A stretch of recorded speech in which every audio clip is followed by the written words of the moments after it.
La Europa feudal. Los reyes francos fueron dejando poco a poco el poder en manos de los mayordomos del palacio. El más destacado fue Carlos Martel. En el año 732 derrotó a los musulmanes en la batalla de Poitiers. En el año 751, su hijo, Pipino el Breve, destronó al último monarca franco y se hizo coronar rey. Le sucedió en el año 768 su hijo Carlomagno.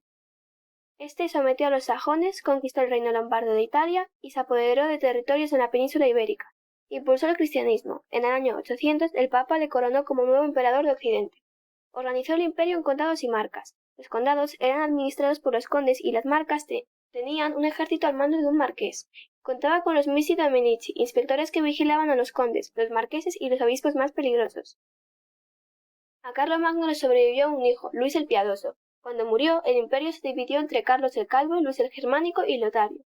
Enfrentándose entre sí en el año 843, firmaron el Tratado de Verdún, donde reconocían el imparto del imperio. Tras la muerte de Lotario en el año 870, el imperio se dividió en dos reinos, Francia y el Sacro Imperio Romano y Germánico. Al haber numerosas guerras, debilitaron a los reyes, y su capacidad defensiva facilitó la llegada de nuevos invasores, vikingos o normandos. De Escandinavia se establecieron en los territorios atacados, magiares o húngaros. De las estepas de Asia llegaron junto a los pueblos eslavos. Fundaron el reino de Hungría. Sarracenos, piratas musulmanes del norte de África que asolaban las costas europeas. Actuaban con gran violencia creando un clima de terror. Durante los siglos IX y X los reyes casi no tenían poder. Dependían de los ejércitos privados de los nobles. Los reyes no tenían suficiente poder para cobrar impuestos en las tierras de sus vasallos.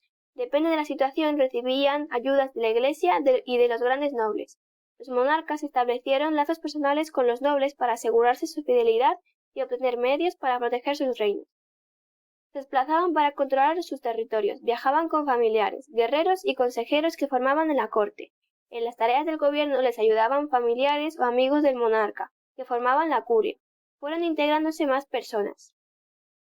Los campesinos buscaron la protección de los nobles. A cambio, trabajaban para ellos y se sometían a su autoridad, convirtiéndose en siervos. Los nobles estaban ligados al rey por un pacto de vasallaje. El noble prestaba homenaje a su señor y se convertía en su vasallo. Juraba fidelidad, ayuda militar y consejo en el gobierno. A cambio, el monarca le concedía un feudo, es decir, unas tierras que gobernaba y explotaba a través de los campesinos. Los nobles podían tener a otros nobles como vasallos. Se creó una cadena de lazos personales, provocó numerosos problemas. Las tierras que constituían el feudo se dividían en dos tipos. La reserva señorial era la parte del feudo cuya explotación se reservaba al señor. Los mansos eran proporciones de tierra que el señor concedía a los campesinos para su sustento a cambio de unas rentas. Los señores feudales disfrutaban de derechos de jurisdicción sobre sus feudos, impartían justicia en ellos y cobraban impuestos. La nobleza estaba integrada por caballeros y sus familias, protegían al resto de la población. El clero estaba formado por monjes y sacerdotes, rezaban para obtener la salvación espiritual de las personas. Los trabajadores, principalmente campesinos, había artesanos y comerciantes, producían y vendían los alimentos y los objetos que necesitaba la sociedad. A cada estamento, excepto el clero, se pertenecía por nacimiento. La nobleza y el clero eran privilegiados, no pagaban impuestos.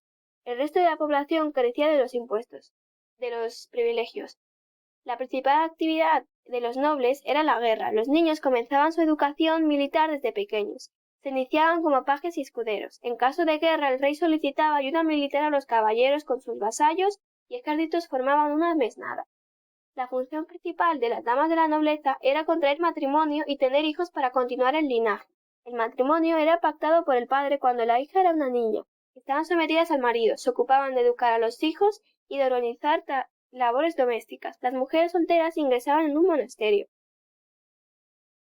La gran parte de la población eran campesinos, no todos tenían la misma situación, siervos, completamente sometidos a la autoridad del señor, a cambio recibían alimentos del señor que los mantenían pobremente. No podían casarse ni abandonar el feudo sin el permiso del señor.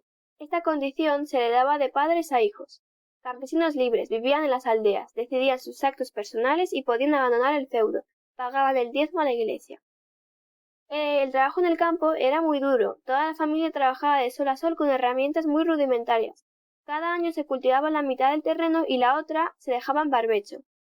Cultivaban cereales y plantaban legumbres y hortalizas. A partir del siglo XI la producción agrícola creció. Se introdujeron algunos avances como el arado de vertedera, la rotación trienal de cultivos y la extensión del regadío. Vivían en pequeñas aldeas, su tamaño era variable, solían disponerse de campos de cultivo en forma de anillos concéntricos. Las viviendas eran sencillas y pequeñas. En el interior se diferenciaban dos espacios, uno para el ganado y otro para la familia. Eran autosuficientes, producían lo que necesitaban. El nivel de vida era muy bajo, comían mal y carecían de medicinas. La vida era muy corta. El clero estaba dividido en clero secular y regular. El clero secular, formado por los cardenales, obispos, arzobispos y sacerdotes. Clero regular, integrado por las órdenes religiosas, encabezadas por el abad o abadesa. Al frente de la Iglesia estaba el Papa, era la máxima autoridad religiosa. Tenía un gran poder político-económico. Gran parte de las tierras estaban a manos de los monasterios y las catedrales. Cobraban rentas a sus siervos, los campesinos pagaban a la Iglesia el diezmo y la 10ª parte de sus cosechas. La vida cotidiana estaba marcada por la religión. La Iglesia intervenía hasta en las guerras. Establecía periodos llamados treguas de Dios, en los que estaba prohibido luchar.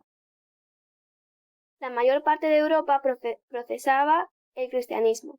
Entre los siglos XI y XIII, la Europa cristiana amplió sus fronteras.